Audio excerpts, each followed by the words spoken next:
আসসালামু আলাইকুম। এখন দেখবেন সংবাদ শিরোনাম। সারা দেশে বিএনপি প্রার্থীদের প্রচারণা, ক্ষমতায় গেলে নিরপরাধ কাউকে হয়রানি করা হবে না বললেন মির্জা ফখরুল। জামায়াত সহ জোট প্রার্থীদের বিরামহীন গণসংযোগ, নেতাকর্মীদের উপর হামলার অভিযোগ, ডাক্তার শফিকুর রহমানের নিরাপত্তা নিয়ে সংশয়। শেরপুরের ঝিনাইগাতীতে প্রশাসন আয়োজিত নির্বাচনী ইশতেহার ঘোষণার অনুষ্ঠানে বিএনপি জামায়াত সংঘর্ষ, আহত অর্ধ শতাধিক নেতাকর্মী হাসপাতালে ভর্তি। জনপ্রতিনিধি পাল্টালেও ভাগ্যের বদল হয় না সুনামগঞ্জের হাওড় অঞ্চলের মানুষের, নির্বাচন ঘিরে আবারও আশায় বুক বেঁধেছেন বাসিন্দারা। এতক্ষণ শুনছিলেন সংবাদ শিরোনাম, এবার বিস্তারিত।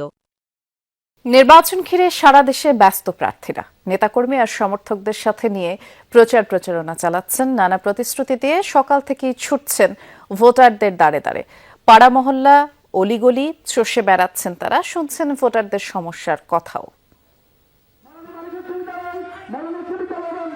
নির্বাচনকে ঘিরে সরব গোটা দেশ। উন্নয়ন আর ভবিষ্যৎ পরিকল্পনার কথা বলে ভোটারদের মন জয়ের চেষ্টায় বিভিন্ন রাজনৈতিক দল এবং স্বতন্ত্র প্রার্থীরা। সপ্তম দিনের নির্বাচনী প্রচারণায় ঠাকুরগাঁও 1 আসনের তলানী বাজার এলাকায় পথসভায় বক্তব্য দেন বিএনপি মহাসচিব মির্জা ফখরুল ইসলাম আলমগীর। ক্ষমতায় গেলে নিরপরাধ মানুষের পাশে থাকার প্রত্যয় ব্যক্ত করেন তিনি। চলে গেছে হাসিনা, মাঝখান থেকে তার যারা সমর্থক আছে তাদেরকে বিপদে ফেলে গেছে। আমরা সেই বিপদ থেকে তাদের পাশে দাঁড়িয়েছি। যারা অন্যায় করছে তাদেরই শুধু শাস্তি হবে, যারা অন্যায় করেনি সাধারণ মানুষ তাদেরকে আমরা আমাদের বুকের মধ্যে রেখে আসবো। কক্সবাজারের চকরিয়ায় বিভিন্ন পথসভায় অংশ নেন 1 আসনে বিএনপি প্রার্থী সালাউদ্দিন আহমদ। বলেন, মানুষের অধিকার বাস্তবায়ন করতে ক্ষমতায় গেলে সাংবিধানিক সংস্কার সহ সমস্ত গণতান্ত্রিক কাঠামো সংস্কার করবে তার দল। গণতান্ত্রিক সংস্কারের উদ্দেশ্যে আমরা সাংবিধানিক সংস্কার সহ সমস্ত গণতান্ত্রিক কাঠামো আমরা সংস্কার করব, যাতে করে ভবিষ্যতে এই দেশে আর কোনোদিন ফ্যাসিবাদের উৎপত্তি না হয়। নিজের নির্বাচনী এলাকায় গণসংযোগ করেন খুলনা 5 আসনের জামায়াত প্রার্থী মির্জা গোলাম পরোয়ার। এ সময় দুর্নীতিবাজ ও অসৎ লোকের হাত থেকে দেশ রক্ষায় দাঁড়িপাল্লার পক্ষে ভোট চান তিনি। কর্মী সমর্থকদের ভয়ভীতি দেখানো হচ্ছে বলেও অভিযোগ করেন জামাতের এই শীর্ষ নেতা। চুরি ডাকাতি দুর্নীতি অসৎ লোকের হাত থেকে দেশটা বাঁচানোর জন্য যেহেতু এখানে সৎ লোক আছে তাই আমরা দাঁড়িপাল্লায় ভোট দেবো। এই কথা কেউ যদি ভুল বুঝায় আপনারা জবাব দেবেন। এদিকে খুলনা 2 আসনে গণসংযোগকালে বিএনপি প্রার্থী নজরুল ইসলাম মঞ্জু বলেন, একটি দল জান্নাত জাহান্নামের টিকিট বিক্রি করছে। তারা আইডি কার্ড নিচ্ছে, তারা বিকাশ নাম্বার আছে কিনা তা নিচ্ছে, এবং তারা এই যে জান্নাত জাহান্নামের তত্ত্ব নিয়ে জনগণের হাজির হয়েছে। আমরা বিশ্বাস করি যে এটি নির্বাচন এবং রাজনীতিকে ধর্মের অসৎ ব্যবহার এটি বন্ধ করতে হবে। দিনাজপুর 6 আসনে সকাল থেকেই প্রচারণায় নামেন ধানের শীষের প্রার্থী ডাক্তার AZM জাহিদ হোসেন। নির্বাচিত হলে স্থানীয়দের দাবি দাওয়া পূরণের আশ্বাস দেন তিনি।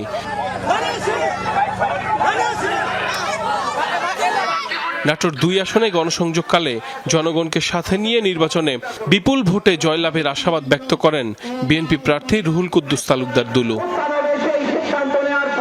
এদিকে দেশজুড়ে জাতীয় নাগরিক পার্টির নির্বাচনী পদযাত্রার অংশ হিসেবে কুমিল্লার দেবিদ্বারে এক সমাবেশে অংশ নেন দলের মুখপাত্র আসিফ মাহমুদ সজীব ভুইয়া। বলেন, মানুষ 17 বছরের নিপীড়নের পর নতুন এক নিপীড়নের শিকার হয়েছে। রংপুর 4 আসনে ব্যস্ত সময় কাটাচ্ছেন 11 দলীয় জোটের প্রার্থী আক্তার হোসেন। জনসংযোগকালে তিনি অভিযোগ করে বলেন, একটি দল পরিকল্পিতভাবে তার জোটের নারী কর্মীদের হেনস্থা করছে। যারা হেনস্থার ঘটনাগুলো ঘটাচ্ছে, যারা বিভিন্ন জায়গায় হামলার ঘটনাগুলো ঘটাচ্ছে, তাদেরকে অবশ্যই গ্রেফতার করে আইনের আওতায় নিয়ে এসে তাদের শাস্তি কার্যকর করতে হবে। বাংলাদেশের মানুষ 17 বছরের নিপীড়নের পর গত 17 মাসে আবার আরেক ধরনের নিপীড়নের শিকার হয়েছে। রাজশাহীতে আগামীকাল নির্বাচনী সমাবেশে যোগ দিবেন বিএনপি চেয়ারম্যান তারেক রহমান। এরই মধ্যে সম্পন্ন করা হচ্ছে সব প্রস্তুতি। দীর্ঘদিন পর প্রিয় নেতার রাজশাহী সফরে উজ্জীবিত দলীয় নেতাকর্মীরা। তারেক রহমানের এই সমাবেশ ঘিরে রাজশাহী, চাঁপাইনবাবগঞ্জ এবং নাটোর এই 3 জেলায় বিপুল সংখ্যক কর্মী সমর্থকদের অংশগ্রহণ ঘটবে বলে প্রত্যাশা নেতাদের। আর সমাবেশ থেকে এই অঞ্চলে ভোটারদের কাছে ধানের শীষের পক্ষে ভোট চাইবেন বিএনপি চেয়ারম্যান। পদ্মা শীত মৌসুমে নেই নদীর প্রমত্তার রূপ, বুক জুড়ে জেগেছে নতুন নতুন চর, সেই চরে কৃষকের নতুন ফসলের বুনন। এই পদ্মার বুকেই গড়ে উঠেছে রাজশাহী। মোহাম্মদ টুটুল প্রায় 50 বছর ধরে পদ্মায় মাছ ধরেন। এই নদীতেই তার জীবন জীবিকা। এখন আর অতীতের মতো মাছও মিলে না। পদ্মাপাড়ে রাজশাহীতে নির্বাচনী সমাবেশে বিএনপি চেয়ারম্যান তারেক রহমানের আসার খবর এই মৎস্যজীবীর জন্য গুরুত্বপূর্ণ। 200, 400, 1000 মানুষ যদি খাটকে দিতে, তাহলে মানুষের সুবিধা হবে না, কোনো চিন্তা হবে না, কোনো রাহামদানি হবে না, নিজস্ব কাজ করবে, খাবে, বাস। লালন দীর্ঘদিন ধরেই পদ্মাপাড়ের মানুষকে নদী পারাপার করাচ্ছেন। দেখেছেন চরের মানুষ, নদীভাঙ্গা বাসিন্দাদের সংগ্রাম। নির্বাচনের উৎসব তাঁকেও ছুঁয়ে যায়। খানিকটা রাজনীতি সচেতন লালনও অনেক প্রত্যাশা নিয়ে অপেক্ষায় তারেক রহমানের বক্তব্য শোনার। বললেন, কেবল প্রতিশ্রুতি নয়, সেসব বাস্তবায়নের অঙ্গীকার চান তিনি। তার মাঝে চাওয়া একটাই, দেশ যেন সুস্থ থাকে, দেশে দুর্নীতি না থাকে, দেশে চাঁদাবাজ না থাকে, দেশের সঠিকভাবে দেশ চলে। আজ দেখেন দেশে প্রচুর দুর্নীতি, রাস্তাঘাটে অটোলে মানুষ বাড়িতে চিন্তা হয়ে গেছে, বা মনের নিরাপত্তা নেই, তার নিরাপত্তা দিতে হবে। রাজধানীর মিরপুরে মণিপুর স্কুল মাঠে নিজ আসনে মহিলা সমাবেশে বক্তব্য দিচ্ছেন জামায়াতে আমির ডাক্তার শফিকুর রহমান। আমরা সরাসরি তার বক্তব্যে যাচ্ছি। যুদ্ধের ময়দানে গিয়ে বড় ভাই তিনি রাসূল করিম সাল্লাল্লাহু আলাইহি ওয়াসাল্লামের একজন মর্যাদাবান সাহাবীকে কানে কানে গিয়ে বললেন, চাচা যান, আবু জাহেলকে এই যুদ্ধে কি সে এসেছে? উনি হাসতে হাসতে তিনি বললেন, তুমি আবু জাহেল দিয়ে কি করবে? ও তো মক্কার সবচেয়ে বড় পাহলান, যোদ্ধা, দুর্দর্শ সেনাপতি। চাচা একটু দেখাই দেয়। কেন? মায়ের মুখে শুনেছি সে নাকি আল্লাহ রাসূলকে সবচেয়ে বেশি জ্বালাতন করেছে, ওরা একটু দেখতে চায়। তিনি বললেন, যার মাথার পাগড়িটা সবচেয়ে বড়, যার দাড়ি সবচেয়ে লম্বা, যে মানুষটা এখানে সবচেয়ে উঁচু, যার মুখে গুটির দাঁত, তার নাম আবু জাহেল। ওনার বর্ণনা শেষ হওয়া মাত্রই ছু করে তার ধনু থেকে তীর বের হয়ে গিয়ে এফুড় চিৎকার দিয়ে আবু জাহেল মাটিতে পড়ে বলতেছে, ওরে কৃষকের সন্তান, তোর হাতে আমার জীবন যাবে, একটা অভিজাত আমাকে মারতে পারলো না। কৃষকের সন্তান মানে মদিনাবাসী, ওরা হেও করত।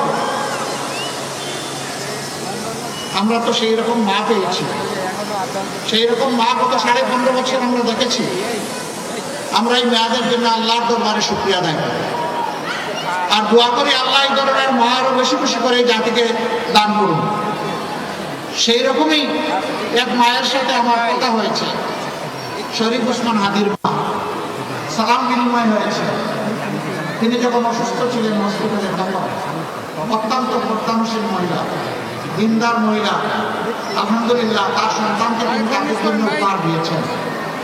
হাদি দুনিয়া থেকে চলে গিয়েছে, কিন্তু কোটি কোটি হাদি সে তৈরি করে রেখে গেছে।